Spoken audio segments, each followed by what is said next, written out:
होगा 12:30 बजे उनका शव भारतीय जनता पार्टी के कार्यालय 11 अशोक रोड पर अंत्य दर्शन के लिए रहेगा और उसके बाद में उनके जो लड़की, दामाद और परिवार के लोग हैं वो मुंबई एयरपोर्ट पर है, उनसे मेरी बातचीत हुई है। वो यहाँ आएंगे और यहाँ से उनके शव को मराठवाड़ा में जो बीड क्षेत्र जिला है वहाँ परली करके जो गांव है उस गांव में उनको यहाँ से हम आज लेकर जाएंगे और कल उनका वही अंत्य संस्कार होगा। उसका समय हम बाद में घोषित करेंगे। मुझे कहते हुए बहुत बड़ा दुख है, दर्द है कि हमारे पार्टी के वो एक बहुत ही शीर्षस्थ नेता थे। महाराष्ट्र में उनके नेतृत्व में काम करने का हम सबको अवसर मिला और देश के विषय में भी, राजनीति में भी उनका बहुत बड़ा योगदान रहा।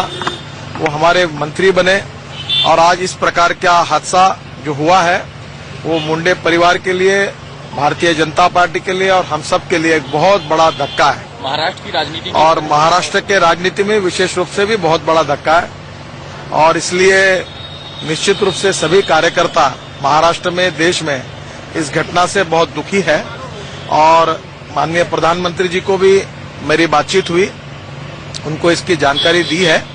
वो भी अंत्य दर्शन करने के लिए कार्यालय में आएंगे और सभी हमारे मंत्री और ज्येष्ठ नेता यहाँ अंत्य दर्शन करेंगे और उसके बाद में यहाँ से लातूर एयरपोर्ट पर स्पेशल हवाई जहाज से उनकी डेड बॉडी लेकर जाएंगे और वहाँ से परली करके जो गांव है बीड जिले में, मराठवाड़ा में, वहाँ उनका कल अंत्य संस्कार होगा। उसका समय हम बाद में आपको बताएंगे। ये एक्सीडेंट के बारे में डॉक्टर हर्षवर्धन जी को सबसे पहले डॉक्टर जी ने बताया और वो यहाँ पहुंचे। एक्सीडेंट होने के बाद में वो डायबिटिक पेशेंट थे, पर उनको जो कार में गिरने के कारण जो चोट लगी, नायर करके उनके सिक्योरिटी वाले थे, वो बता रहे हैं कि एकदम चोट आई और कार में गिर गए। उनके यहाँ उसका मार लगा, शरीर पर कोई जख्म नहीं है और उनका हार्ट एकदम बंद पड़ा। डॉक्टर साहब ने, डॉक्टर हर्षवर्धन जी पहुंचे, सभी डॉक्टर ने बहुत कोशिश की और वो हार्ट फिर से शुरू नहीं हो सका और उसके बाद में डॉक्टर ने उनको मृत घोषित किया। वो पीछे में अकेले ही बैठे थे और नायर करके उनका सिक्योरिटी गार्ड केवल सामने बैठा था। सर, बाकी लोग सुरक्षित है? बाकी लोग सुरक्षित है, उनके भी शरीर पर कोई चोट नहीं है। वो धक्का लगने से जो कार में गिर गए उसके बाद उनका एम्बेसडर गाड़ी थी। सर, एक्सीडेंट कैसे हुआ, पूरा किस टाइम हुआ? देखिए, एक्सीडेंट जो हुआ वो कम से 6:30 पर हुआ। 6:30 बजे वो एयरपोर्ट की तरफ जा रहे थे और उसके बाद उसने नायर करके सिक्योरिटी गार्ड को पानी मांगा, पानी भी पिया उन्होंने और कहा मुझे जल्दी हॉस्पिटल लेकर जाओ। बाद में उनका होश चला गया हॉस्पिटल आते हुए और उन्होंने खुद कहा कि मुझे हॉस्पिटल लेकर चलो। ये गाड़ी ने हेड किया है, अब इसके बारे में आगे की जानकारी नहीं है, पर ये बहुत हॉस्पिटल में आने के बाद यहाँ करीब 7:45 से 50 मिनट के दरमियान डॉक्टर जी ने ये कहा कि उनको मृत घोषित किया। कितने लोग थे गाड़ी के अंदर, ये बता दीजिए, और क्या सिक्योरिटी ही लेके आ गई? गाड़ी में वो अकेले पीछे बैठे थे और सिक्योरिटी गार्ड नायर करके उनके सामने चेयर पर बैठे थे। ये एक्सीडेंट जो हुआ है ये अडवाणी जी का जो घर है उसी रोड पर हुआ है, उसका एग्जैक्ट स्पॉट पता नहीं। आपको सबसे पहले जानकारी मिली थी, क्या कुछ कैसे हुई? नहीं, मैं समझता हूँ अभी आपको ये दुखद समाचार के बारे में श्री नितिन गडकरी जी ने जानकारी दी है और जब वो एम्स में पहुंचे हैं तब ऑलरेडी उनको कार्डियक अरेस्ट जैसी स्थिति में थे। एम्स के डॉक्टरों ने बहुत प्रयास किया है। अभी जो डेथ का जो डिटेल्ड कॉज है वो तो हमेशा पोस्टमार्टम से ही इवैल्यूएट हो पाता है।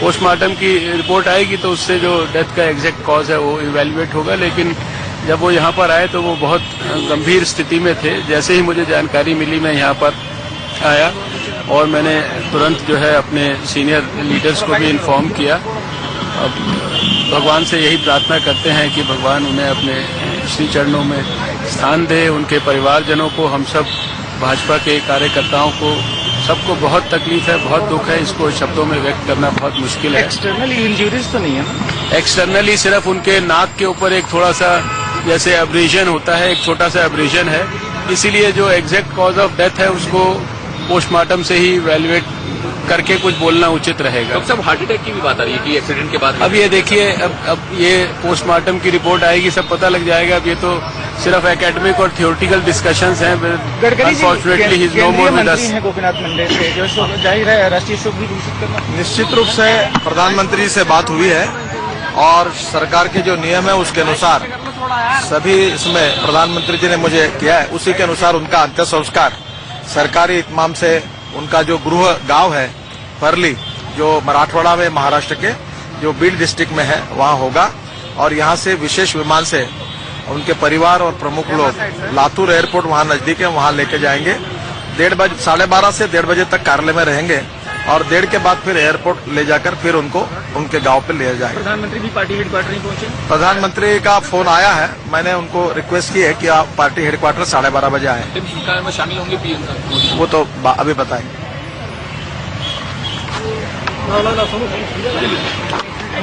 का निधन हो गया है। इससे पहले सुबह 6:30 बजे हादसा हुआ। उनकी गाड़ी को एक कार ने टक्कर मारी और उसके बाद एम्स के ट्रॉमा सेंटर में उन्हें भर्ती कराया गया, जहां पर डॉक्टरों की एक टीम उनके इलाज में लगी हुई थी, लेकिन आखिरकार कामयाबी नहीं मिली और गोपीनाथ मुंडे का निधन हो गया। अभी हादसा हुआ, उनकी गाड़ी को एक कार ने टक्कर मारी और उसके बाद एम्स के ट्रॉमा सेंटर में उन्हें भर्ती कराया गया, जहां पर डॉक्टरों की एक टीम उनके इलाज में लगी हुई थी, लेकिन आखिरकार कामयाबी नहीं मिली और गोपीनाथ मुंडे का निधन हो गया। अभी आप थोड़ी देर पहले सुन रहे थे नितिन गडकरी और डॉक्टर हर्षवर्धन पहुंचे हुए थे एम्स के ट्रॉमा सेंटर और उन्होंने जानकारी दी।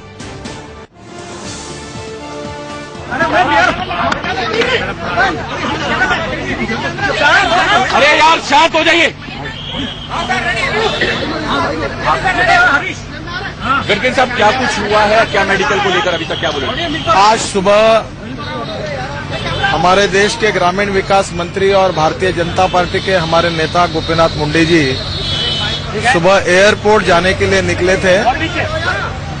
उनका एक कार एक्सीडेंट होने से डैश हुआ कार को। वो कार में बैठे थे, गिर गए, उनको चोट लगी। उनको सफदरजंग हॉस्पिटल में लाया गया था। डॉक्टर ने पूरी कोशिश की और करीब 8 बजे डॉक्टर ने उनको मृत घोषित किया है। ये बहुत हम सबके लिए दुखद घटना है। उनका अभी पोस्टमार्टम होगा। 12:30 बजे उनका शव भारतीय जनता पार्टी के कार्यालय 11 अशोक रोड पर अंत्य दर्शन के लिए रहेगा और उसके बाद में उनके जो लड़की, दामाद और परिवार के लोग हैं वो मुंबई एयरपोर्ट पर है, उनसे मेरी बातचीत हुई है। वो यहाँ आएंगे और यहाँ से उनके शव को मराठवाड़ा में जो बीड क्षेत्र जिला है वहाँ परली करके जो गांव है, उस गांव में उनको यहाँ से हम आज लेकर जाएंगे और कल उनका वही अंत्य संस्कार होगा। उसका समय हम बाद में घोषित करेंगे। मुझे कहते हुए बहुत बड़ा दुख है, दर्द है कि हमारे पार्टी के वो एक बहुत ही शीर्षस्थ नेता थे। महाराष्ट्र में उनके नेतृत्व में काम करने का हम सबको अवसर मिला और देश के विषय में भी, राजनीति में भी उनका बहुत बड़ा योगदान रहा। वो हमारे मंत्री बने और आज इस प्रकार का हादसा जो हुआ है वो मुंडे परिवार के लिए, भारतीय जनता पार्टी के लिए और हम सब के लिए एक बहुत बड़ा धक्का है। महाराष्ट्र की राजनीति और महाराष्ट्र के राजनीति में विशेष रूप से भी बहुत बड़ा धक्का है और इसलिए निश्चित रूप से सभी कार्यकर्ता महाराष्ट्र में, देश में इस घटना से बहुत दुखी है। और माननीय प्रधानमंत्री जी को भी मेरी बातचीत हुई, उनको इसकी जानकारी दी है। वो भी अंत्य दर्शन करने के लिए कार्यालय में आएंगे और सभी हमारे मंत्री और ज्येष्ठ नेता यहाँ अंत्य दर्शन करेंगे और उसके बाद में यहाँ से लातूर एयरपोर्ट पर स्पेशल हवाई जहाज से उनकी डेड बॉडी लेकर जाएंगे और वहां से परली करके जो गांव है बीड जिले में, मराठवाड़ा में, वहां उनका कल अंत्य संस्कार होगा। उसका समय हम बाद में आपको बताएंगे। ये एक्सीडेंट के बारे में डॉक्टर हर्षवर्धन जी को सबसे पहले डॉक्टर जी ने बताया और वो यहाँ पहुंचे। एक्सीडेंट होने के बाद में वो डायबिटिक पेशेंट थे, पर उनको जो कार में गिरने के कारण जो चोट लगी, नायर करके उनके सिक्योरिटी वाले थे, वो बता रहे हैं कि एकदम चोट आई और कार में गिर गए। उनके यहाँ उसका मार लगा, शरीर पर कोई जख्म नहीं है पर उनका हार्ट एकदम बंद पड़ा। डॉक्टर साहब ने, डॉक्टर हर्षवर्धन जी पहुंचे, सभी डॉक्टर ने बहुत कोशिश की पर वो हार्ट फिर से शुरू नहीं हो सका और उसके बाद में डॉक्टर ने उनको मृत घोषित किया है। वो पीछे में अकेले ही बैठे थे और नायर करके उनका सिक्योरिटी गार्ड केवल सामने बैठा था। सर बाकी लोग सुरक्षित है क्या? बाकी लोग सुरक्षित है, उनके भी शरीर पर कोई चोट नहीं है। वो धक्का लगने से जो कार में गिर गए, उसके बाद उनके एम्बेसडर गाड़ी थी। सर एक्सीडेंट कैसे हुआ, पूरा किस टाइम हुआ? देखिए एक्सीडेंट जो हुआ वो कम से 6:30 पर हुआ। 6:30 बजे वो एयरपोर्ट की तरफ जा रहे थे और उसके बाद उन्होंने उसने नायर करके सिक्योरिटी गार्ड को पानी मांगा, पानी भी पिया उन्होंने और कहा मुझे जल्दी हॉस्पिटल लेकर जाओ। बाद में उनका होश चला गया हॉस्पिटल आते हुए और उन्होंने खुद कहा कि मुझे हॉस्पिटल लेकर चलो। ये गाड़ी ने हेड किया है, अब इसके बारे में आगे की जानकारी नहीं है, पर ये बहुत ये हॉस्पिटल में आने के बाद यहाँ करीब 7:45 से 50 के दरमियान डॉक्टर जी ने ये कहा कि उनको मृत घोषित किया। कितने लोग थे गाड़ी के अंदर ये बता दीजिए, और क्या सिक्योरिटी ही लेके आ गई? गाड़ी में वो अकेले पीछे बैठे थे और सिक्योरिटी गार्ड नायर करके उनके सामने चेयर पर बैठे थे। ये एक्सीडेंट जो हुआ है ये अडवाणी जी का जो घर है उसी रोड पर हुआ है, उसका एग्जैक्ट स्पॉट पता नहीं। ठीक, आपको सबसे पहले जानकारी मिली थी क्या कुछ? कैसे हुई? नहीं, मैं समझता हूँ अभी आपको ये दुखद समाचार के बारे में श्री नितिन गडकरी जी ने जानकारी दी है और जब वो एम्स में पहुंचे हैं तब ऑलरेडी उनको कार्डियक अरेस्ट जैसी स्थिति में थे। एम्स के डॉक्टरों ने बहुत प्रयास किया है। अभी जो डेथ का जो डिटेल्ड कॉज है वो तो हमेशा पोस्टमार्टम से ही इवैल्यूएट हो पाता है।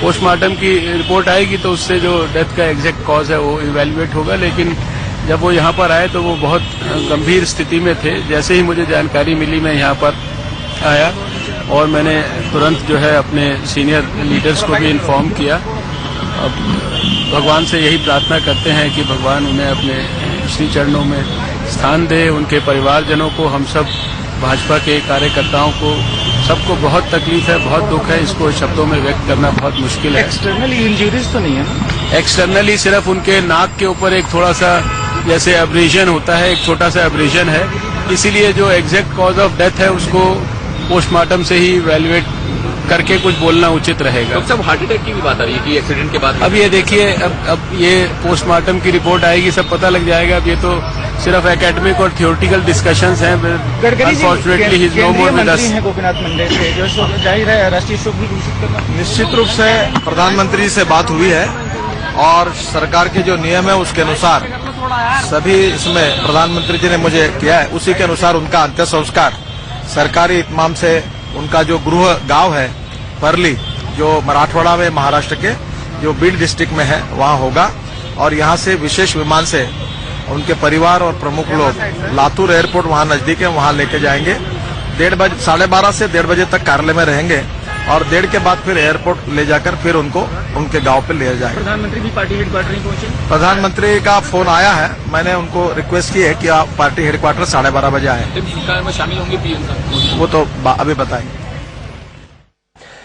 और बड़ी खबर आप सुन रहे थे नितिन गडकरी, और उसके बाद डॉक्टर हर्षवर्धन ने जानकारी दी इस बात की कि केंद्रीय मंत्री गोपीनाथ मुंडे का निधन हो गया। सुबह एयरपोर्ट जा रहे थे और उसी दौरान मोती बाग के पास हादसा हुआ, उस रोड पर जिस पर लालकृष्ण आडवाणी का घर है, और उसके बाद उन्हें ट्रॉमा सेंटर में भर्ती कराया गया। डॉक्टरों की एक टीम इलाज में जुटी हुई थी, लेकिन आखिरकार कामयाबी उन्हें नहीं मिली और करीब 8 बजे के आसपास निधन हो गया। 12:30 बजे पार्थिव शरीर को पार्टी दफ्तर में रखा जाएगा और इसके बाद मुंबई के बीड ले जाया जाएगा उनकी पार्थिव शरीर को। और चलिए इस वक्त नरेश मिसवानी हमारे साथ ट्रॉमा सेंटर से सीधे जुड़ चुके हैं, उनका रुख करेंगे। नरेश, बड़ी खबर ये है जिस तरीके से जो आई अभी इसकी जानकारी भी दी नितिन गडकरी ने, केंद्रीय मंत्री गोपीनाथ मुंडे का निधन हो चुका है। क्या कुछ अभी और जानकारी आपके पास?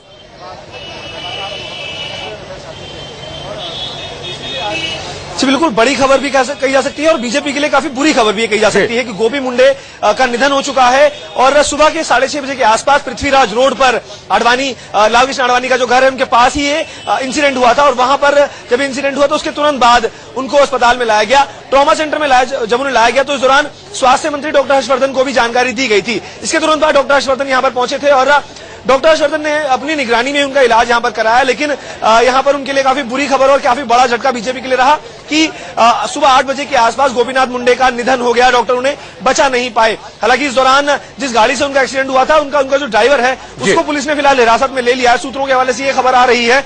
दूसरी बात यहां पर यह है कि काफी देर तक उनका इलाज यहां पर किया जाता रहा था, लेकिन बावजूद इसके उन्हें बचाया नहीं जा सका।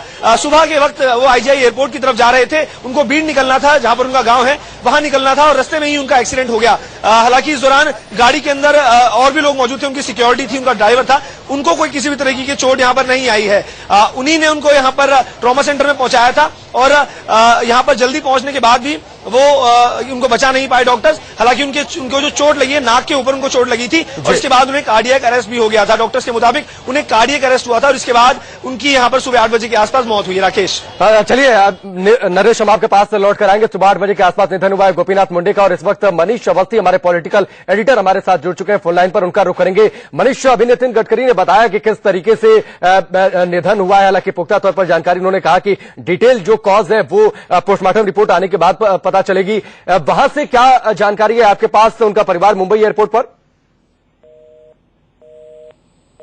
और संपर्क कर चुका है। बातचीत हम करेंगे मनीष अवस्थी से, हमारे पॉलिटिकल एडिटर से, और इस वक्त नरेश बेसवानी हमारे साथ जुड़े हुए हैं। नरेश, आप कौन कौन बड़े नेता वहां पर पहुंचे हुए थे अभी, और लगातार ये भी खबर है कि बीजेपी नेताओं के पहुंचने का सिलसिला वहां पर लगातार जारी है?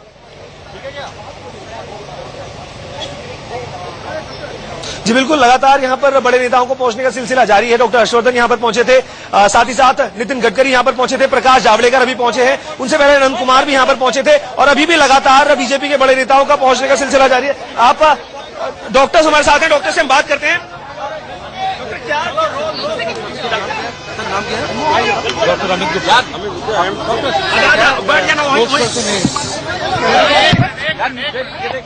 आप उधर आ जाइए। डॉक्टर रास्ता खाली छोड़ दीजिए इमरजेंसी का। ठीक है, बोलिए। नीचे बैठ जाइए ना, आप एकदम आ जाएंगे, कैसे चलेगा? भाई मैं इधर आ जाता हूँ। बोल दीजिए सर, बोल दीजिए। ठीक है। Doctor Amit Gupta, spokesperson AIIMS. सामने देखिए कैमरे की तरफ। Doctor Amit Gupta, spokesperson AIIMS. जी बोलिए। आगे क्यों लेके आ गए यार? नीचे लिया हूँ ना, क्या कर रहा हूँ?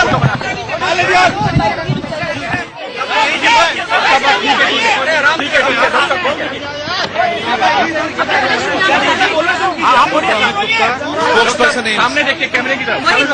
Doctor Amit Gupta, spokesperson AIIMS. जी बोलिए। आगे क्यों लेके आ गए यार? नीचे लिया हूँ ना, क्या कर रहा हूँ? आईडी थोड़ा नीचे। ठीक है।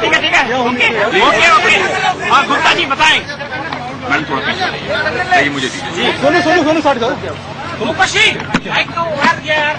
जी बोलिए, क्या हुआ?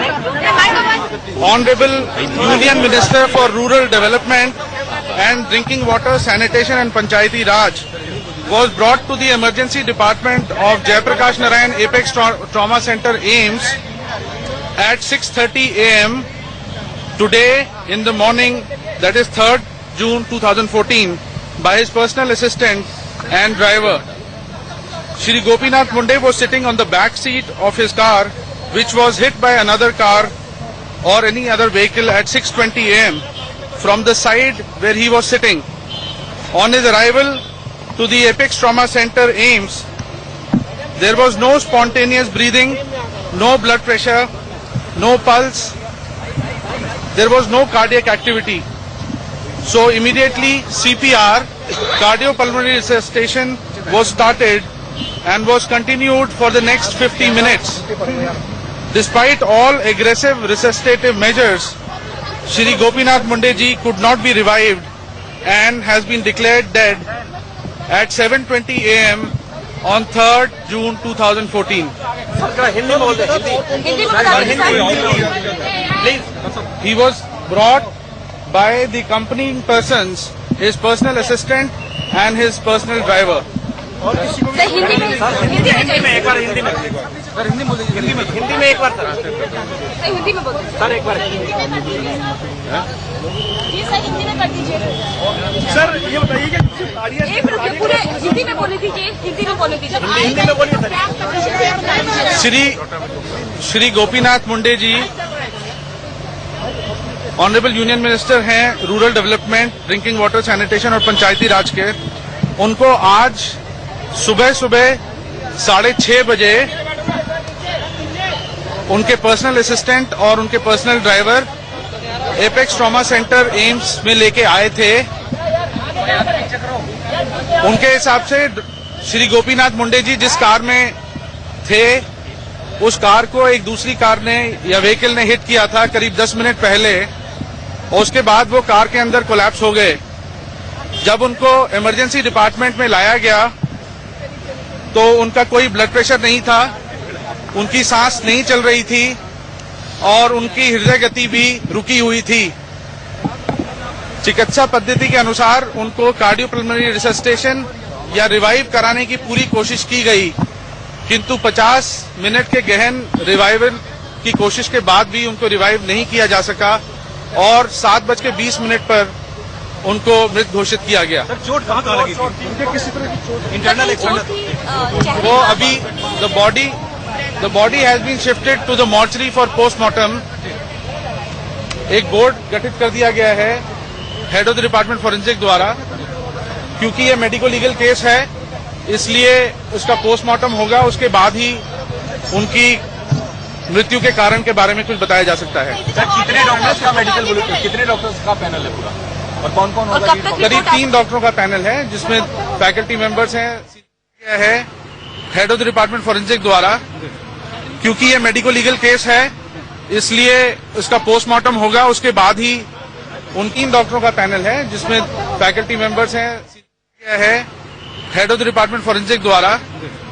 क्योंकि ये मेडिको लीगल केस है इसलिए उसका पोस्टमार्टम होगा, उसके बाद ही उनकी मृत्यु के कारण के बारे में कुछ बताया जा सकता है। कितने डॉक्टर्स का मेडिकल बुलेटिन, कितने डॉक्टर्स का पैनल है पूरा और कौन कौन होगा लीड? करीब 3 डॉक्टरों का पैनल है जिसमें फैकल्टी मेंबर्स हैं, सीनियर रेजिडेंट्स हैं।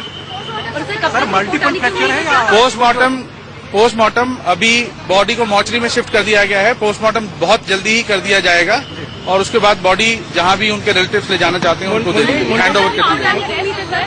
रिपोर्ट वगैरह तो बाद में ही आती है। मुंडे जी शुगर पेशेंट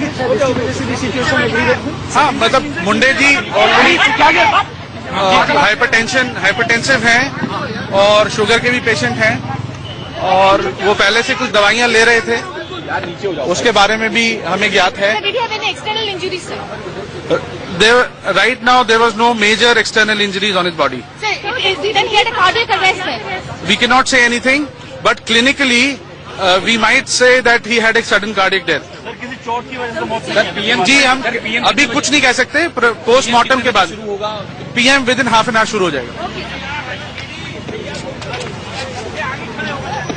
आप सुन रहे थे प्रवक्ता एम्स के 6:30 बजे अस्पताल में भर्ती कराया गया था। पर्सनल असिस्टेंट और उनके ड्राइवर्स ट्रॉमा सेंटर लेकर आए थे, पीछे वाली सीट पर बैठे थे। और इस वक्त बड़ी खबर आ रही है, मुंडे के निधन से झटका लगा है। पीएम मोदी की ओर से शोक जताया गया है। गोपीनाथ मुंडे जन नेता थे, बड़ा चेहरा थे। प्रधानमंत्री मोदी ने शोक जताया है गोपीनाथ मुंडे के निधन पर और सरकार के लिए एक बड़ा झटका है, ये कहा गया है प्रधानमंत्री नरेंद्र मोदी की ओर से। और मुंडे के निधन से मुझे झटका लगा है, प्रधानमंत्री मोदी का बयान। जन नेता थे, बड़ा चेहरा थे और महाराष्ट्र की राजनीति न सिर्फ बीजेपी के लिए बड़ा झटका, न सिर्फ सरकार के लिए बड़ा झटका, बल्कि महाराष्ट्र की राजनीति में बीजेपी के लिए बड़ा चेहरा थे और महाराष्ट्र की राजनीति में एक बड़ा झटका। इस वक्त की बड़ी खबर, प्रधानमंत्री नरेंद्र मोदी ने केंद्रीय मंत्री गोपीनाथ मुंडे के निधन पर शोक जताया।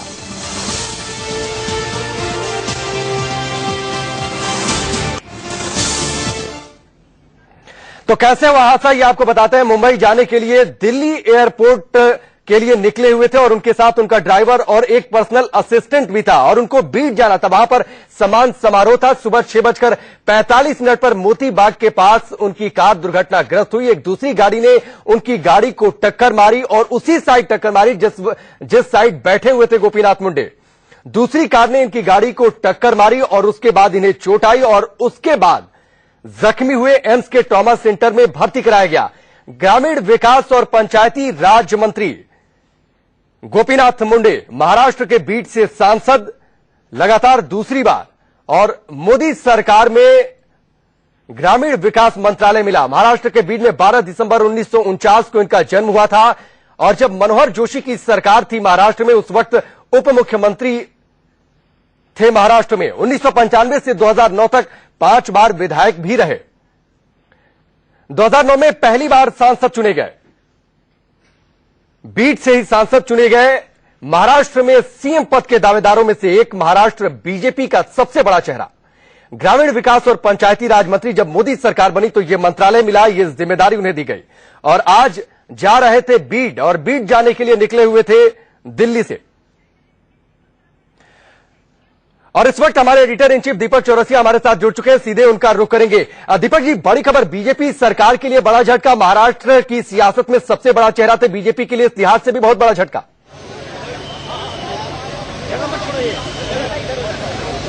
जी हाँ, बिल्कुल बहुत बड़ा झटका है। महाराष्ट्र की राजनीति के लिए बहुत बड़ा झटका है, सरकार के लिए बहुत बड़ा झटका है और साथ ही साथ अगर कहा जाए तो महाजन परिवार के लिए बहुत बड़ा झटका है, क्योंकि महाजन परिवार के अंदर असामयिक मृत्यु के इतने प्रकरण हो चुके हैं कि जिसको बखान नहीं किया जा सकता, जिसके बारे में कुछ कहा नहीं जा सकता। और महाजन परिवार की मानसिकता इस वक्त क्या होगी राकेश, इसको कहना बेहद मुश्किल है। बिल्कुल बेहद मुश्किल है। और राजनीति की शुरुआत हुई थी जब प्रमोद महाजन के संपर्क में आए थे और उसके बाद धीरे धीरे राजनीति के सफर में आगे बढ़ते गए और महाराष्ट्र बीजेपी का सबसे बड़ा चेहरा बनकर आए। मनोहर जोशी की सरकार बनी, उस वक्त उप मुख्यमंत्री का पद भी मिला, बीड से 2 बार सांसद बनी। दर्शाता है कितना बड़ा चेहरा थे, कितनी बड़ी शख्सियत थे बीजेपी के लिए, खासतौर पर महाराष्ट्र में।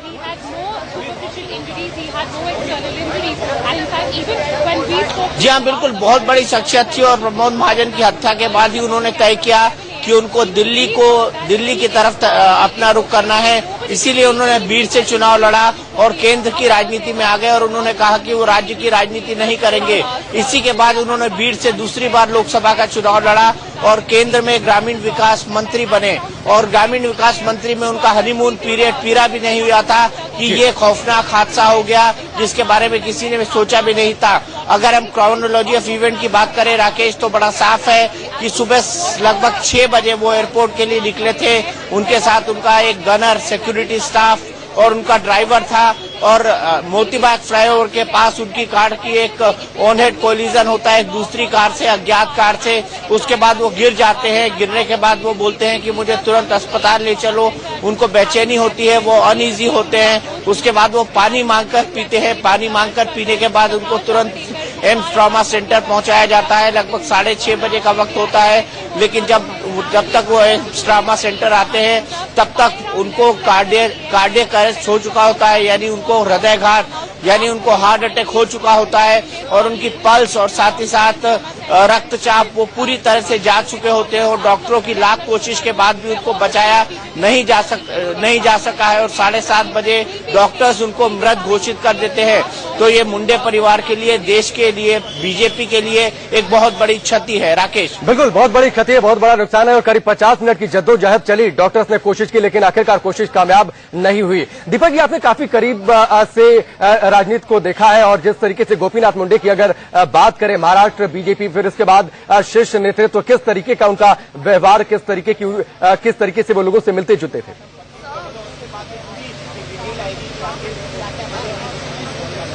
देखिए, गोपीनाथ मुंडे बहुत सरल और सहज स्वभाव के थे। यूं तो बीजेपी महाराष्ट्र के अंदर भयानक गुटबाजी थी, लेकिन उन्होंने अपना एक स्थान, अपनी एक जगह हमेशा पक्की करके रखी थी। गोपीनाथ मुंडे के लिए कहा जाता था कि महाराष्ट्र में महाजन और मुंडे चलते हैं, लेकिन प्रमोद महाजन की असामयिक हत्या के बाद गोपीनाथ मुंडे महाराष्ट्र की राजनीति में कुछ अकेले पड़ गए थे, लेकिन उसके बावजूद भी उन्होंने सरवाइव किया और अपनी राजनीति को महाराष्ट्र से दिल्ली शिफ्ट कर लिया और वो दिल्ली की राजनीति करने लगे। जब बीड से चुनकर आए तो ओबीसी होने के कारण उन्हें सदन में बीजेपी का उपनेता चुना गया। उसके बाद दूसरी बार उन्होंने चुनाव लड़ा तो 2 लाख वोटों से ज्यादा से जीत कर आए और उन्हें ग्रामीण विकास मंत्री बनाया गया, साथ ही ड्रिंकिंग वाटर और सैनिटेशन जैसे डिपार्टमेंट दिए गए। ये उनके कद को बताता है, ये बताता है कि उनका कद कितना बड़ा था भारतीय जनता पार्टी में और भारतीय जनता पार्टी की राजनीति के अंदर। तो गोपीनाथ मुंडे कोई छोटे मोटे नेता नहीं थे, वो भारतीय जनता पार्टी के लिए एक ओबीसी चेहरा थे। और अगर उनकी शख्सियत की बात की जाए तो बेहद विनम्र इंसान थे, बेहद सरल इंसान थे, किसी से भी मिलजुल लेते थे, किसी से भी बात कर लेते थे। उनके लिए न कोई छोटा था न कोई बड़ा था, यही उनकी शख्सियत की सबसे बड़ी बात थी। जी, और शख्सियत ही इतनी बड़ी थी दीपक जी की प्रधानमंत्री नरेंद्र मोदी ने शोक जताया है और खुद ये कहा है कि ये उनके लिए व्यक्तिगत नुकसान है। बड़ी शख्सियत थे और व्यक्तिगत तौर पर उन्हें बड़ा धक्का लगा है।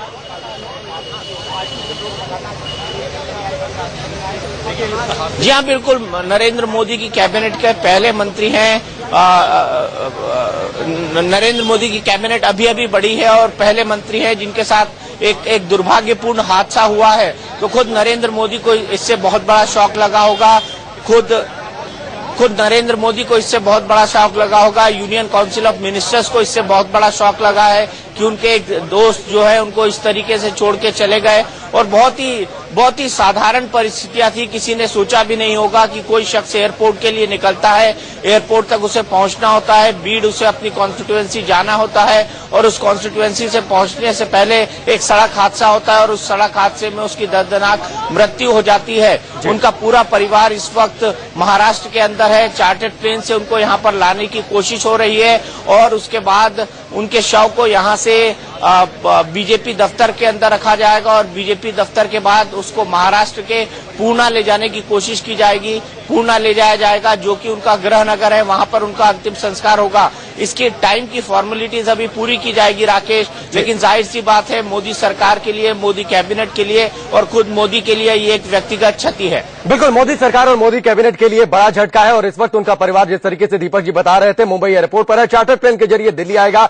और फिर उसके बाद उनके पार्थिव शरीर को लेकर मुंबई जाएगा, पुणे जाएगा, जहां पर अंतिम संस्कार किया जाएगा गोपीनाथ मुंडे का। दीपक जी, हम आपके पास आएंगे लौटकर। इस वक्त अनिल जैन बीजेपी के नेता हमारे साथ जुड़ चुके हैं। अनिल जी, इंडिया न्यूज में आपका स्वागत है। बड़ी खबर है, बड़ा झटका बीजेपी के लिए।